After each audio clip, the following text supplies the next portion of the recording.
Hi, this is Jan, the Success Alchemist, and today I'm going to talk to you about the syndrome of not good enough. In a previous video, I talked about limiting beliefs and what they are and how they're created. And today I'm going to really focus on not good enough. And I'm going to cover the source of that belief in being not good enough, the impact of it, the resolution of it, how to resolve it, and what that's going to deliver in terms of outcome. So, first of all, the source. And generally speaking, this belief in being not good enough originates from early childhood experiences. And up to the age of about 7 or 8, our brain state is very much like the brain waves of hypnotherapy, meditation, and so it's extremely suggestible. And so as children, we have no filter in terms of what we're told and our belief in that. So if someone in a position of authority tells us we're stupid or we didn't do things right or we're not good enough, what we do is we actually store it in our subconscious without actually questioning whether that person is right or not. The other thing that can impact on our belief system and feeling not good enough is perhaps not getting attention. I know personally when I was growing up, my real father left when I was 7 and I never saw him again. And my mother was left to bring up 3 children on her own. And she was so caught up in keeping food on the table and a roof over our heads that she had very little time and energy to give me any attention. I'm not sure about my brothers, but my impression was I just wasn't important because I didn't get attention. And I know logically now, and I've worked through this myself, I can understand the reason behind it. It was actually nothing to do with me, but these kinds of impressions are really powerful when we're children and really can impact us throughout our life because these beliefs are stored in the subconscious, and the subconscious rules about 95% of what we do, how we behave, how we feel. So I covered in the manifestation aspect of this that if we have a desire to achieve something, but our subconscious says we're not good enough to achieve it, then that will actually overpower the conscious desire. So what's the impact of feeling not good enough? And this can affect different areas of your life. It might be in relation to relationships. It might be related to career or business. It might be related to other goals that you might have in terms of your personal life and the things that you enjoy doing. So what happens is that if we feel not good enough to find a really loving partner, or not good enough to achieve a certain level of career success, or not good enough to create a successful business, or not good enough to earn a certain amount of money, and it's very much related to unworthiness and not deserving of something that we desire. So the impact is that, we set very mediocre goals because we've kind of created our own ceiling of what is possible for us. Or we might set a ceiling on what we feel could be our level of prosperity.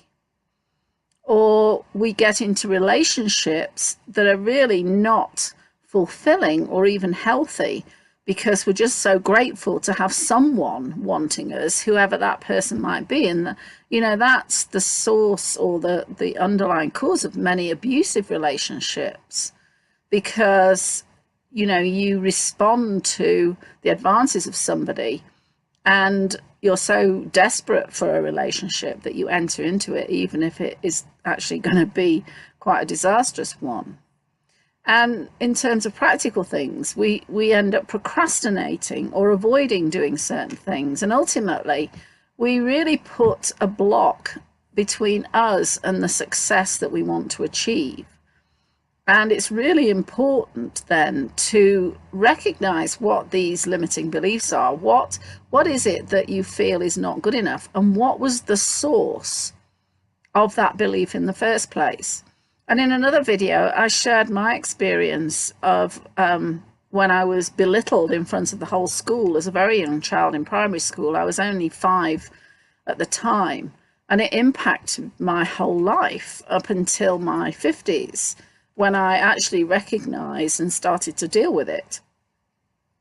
I also had other experiences of, you'll laugh about it, but at the time it was devastating to be sat in the corner with a Dunces Cap on. And if you're not familiar with the Dunces Cap, it's basically saying this child is stupid and ostracizing her from the rest of the class.